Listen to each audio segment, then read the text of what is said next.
Hey everyone, and welcome back to the channel. So today let's take a look at the 2025 Audi SQ5. This model is finished off in Mythos Black Metallic.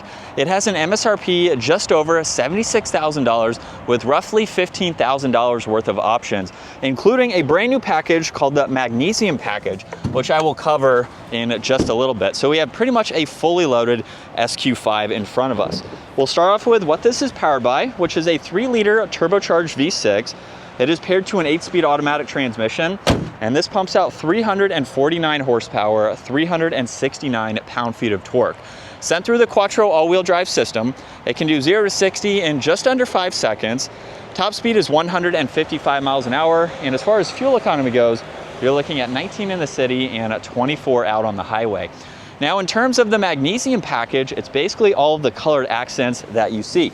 It's on the trim accents up front, where there's also a sensor for distance pacing. There's parking sensors running throughout, all of the LEDs for all of the lighting, of course. There's also a forward-facing camera on this model, blacked out Audi badge, and then lots of cutouts in that grille with the gloss black hexagonal design. There's even more of that trim accent running in the lower section, and then the iconic lines coming down the hood to give it a great look. Now, it's also on the optional 21-inch wheels. There's red calipers just behind that. Power folding side mirrors, which feature a camera and a turn signal. There's also a full moonroof up top, and then matte black for the roof racks there. And then, as you can tell, a very crisp point or line that runs right through the middle of the car, and then some brushed accents in the lower side skirts. Now up top, there's the spoiler with the third brake light and the wiper blade. LEDs for all the lighting, there's a backup camera, all the parking sensors, and the quad tip Sport S exhaust, along with some fins in that lower diffuser. Now, you can also use the button on the key fob or the one underneath to gain access to the cargo space, where this does get a spare tire underneath. You have some storage pockets on both sides. You can even fold down the back seats from up front. So just pull on that tab and that will quickly fold them down when you have that driver's seat adjusted properly. You also get cargo lights along with a strap there, and with the adaptive suspension, you can raise and lower the rear end of the vehicle in order to get a lower load height. And then you have the cover up top there, of course, to use as needed. So it's small, but it's very practical in the back. You can also lock and unlock this with the back door handles, and then there's very nice materials, the carbon fiber-like accents, Alcantara, all the leather, Bang & Olufsen for the audio. And then, like I said, with that front seat moved out of the way, you can lock these into place and then easily put them back up and recline them. So you have a little bit of an adjustment there, where we have the Napa leather seats too. They do move forwards and backwards if you need some adjustments there. There's also storage pockets, they're heated, you have temperature adjustments and auxiliaries. And at 5'10", I have about an inch and a half of headroom. So for its smaller size, it's pretty practical, again, even for passengers. You can also fold down the middle seat entirely if you need to do that. Now, a quick look at the window sticker. Prestige package, Sport S package, Magnesium package, and then the Sport exhaust tips and the leather seating.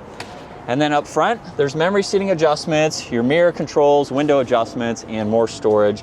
And then automatic front seats here, which are very comfortable to sit in.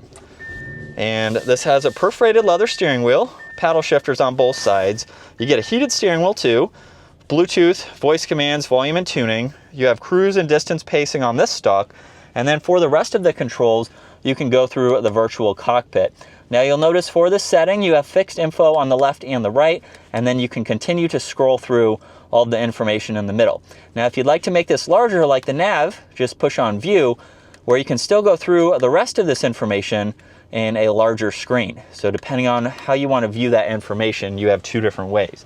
Now, you do get storage down below, along with headlight adjustments. You do have a dimmer switch for the gauges and a head-up display control. It mainly just turns it on and off and then raises it up and down depending on where you need to see it.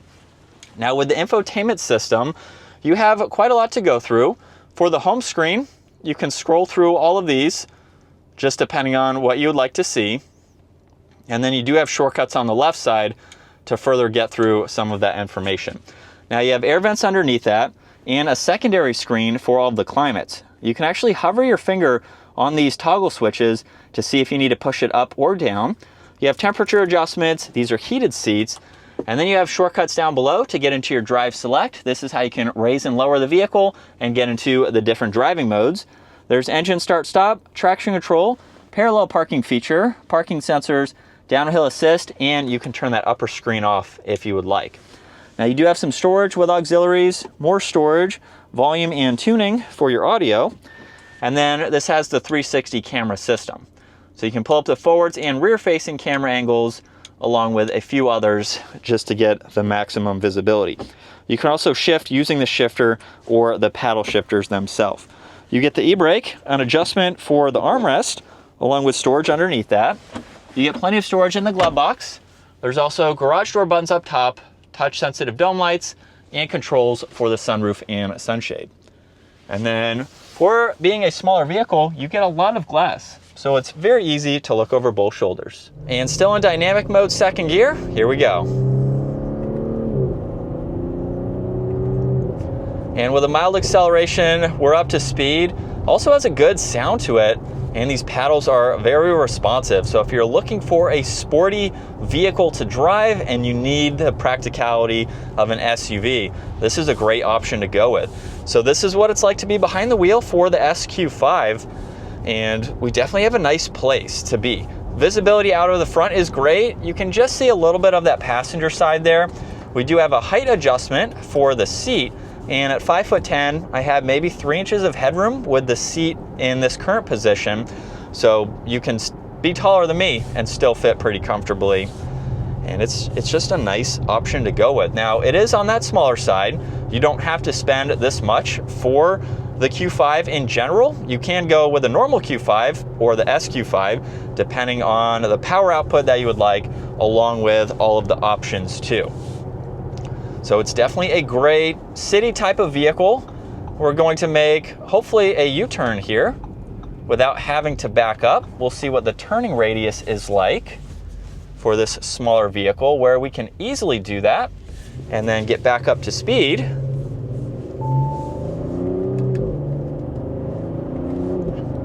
It's also going to handle very well with that suspension too, and it's just going to give you a well-refined luxury ride that's very spacious. We have an automatic steering wheel, so you can go through the telescoping features. It doesn't look like we can, telescoping features. It also goes up and down as well, so you have that adjustment there.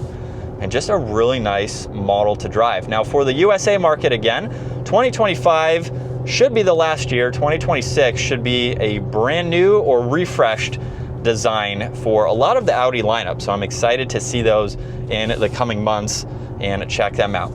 But that is going to wrap it up for this model year with a very cool magnesium package. Once again, huge shout out to Audi Northlake for providing this for me today. Take a look at the website, give this video a huge thumbs up if you enjoy it, and consider smashing that subscribe button so you can stay up to date with our daily uploads. I will see you all in the next video.